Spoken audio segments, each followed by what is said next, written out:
پیرانے پیر غوث العظم دستگیر، جن کی کرامات پر ہم اور تم تو چھوڑو، جو اولیاء کرام کے متعلق آئیں کائیں کرتے ہیں وہ بھی غوث پاک کو ولی مانتے ہیں۔ ہاں، شیخ ابن تیمیہ اہل حدیث کے بہت بڑے امام شیخ ابن تیمیہ نے کہا ہے کہ اگر کثرت سے کسی کی کرامات ثابت ہے تو شیخ عبد القادر جیلانی کی،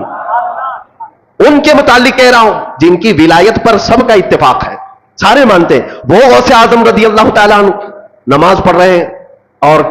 بادل کا ایک ٹکڑا آپ کے اوپر سایہ بن گیا ہے، کسی اور کے اوپر بن جائے تو پھر پتہ نہیں وہ کیا سمجھ لے اپنے آپ کو۔ وہ بادل کے ٹکڑے سے آواز بھی آنے لگی، بات بھی ہو رہی ہے، اے عبد القادر آج سے تیرے لیے سارے حرام حلال کر دیے گئے، آج سے تیرے لیے نماز معاف کر دی گئی، اتنی عبادت تم نے کی ہے۔ سرکار غوث پاک نے عبادت بھی اتنی کی تھی۔ اگر کوئی 100 رکعت پڑھ کر کے تھک جائے اور وہ سوچے کہ مجھے کہیں سے آواز آئی تو اس کو لگتا ہے ہاں پکا میری قبول ہو گئی ہے، 100 تو پڑھا ہو۔ غوث پاک تو 40 سال تک پوری رات عشاء سے لے کر فجر تک کھڑے رہے،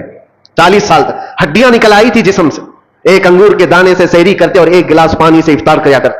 اور اتنی کثرت سے عبادت کے بعد اگر آسمان سے آواز آئے تو بندے کو یقین ہو جانا چاہیے کہ میری تو عبادتیں اتنی ہیں، ہو سکتا ہے ڈائریکٹ میرے پاس اللہ کی طرف سے بات آ رہی،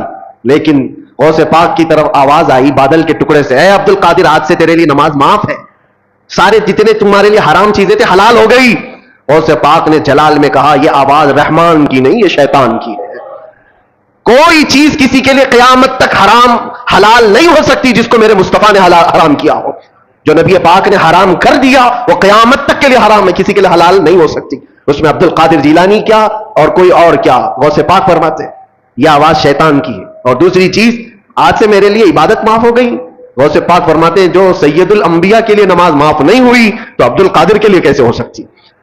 اور اب آپ کو میں بتاؤں غوث پاک رضی اللہ تعالیٰ عنہ پر دوسرا حملہ کیا شیطان نے، کہا عبد القادر اتنا پڑھے لکھے ہو تم، اتنا پڑھے لکھے ہو،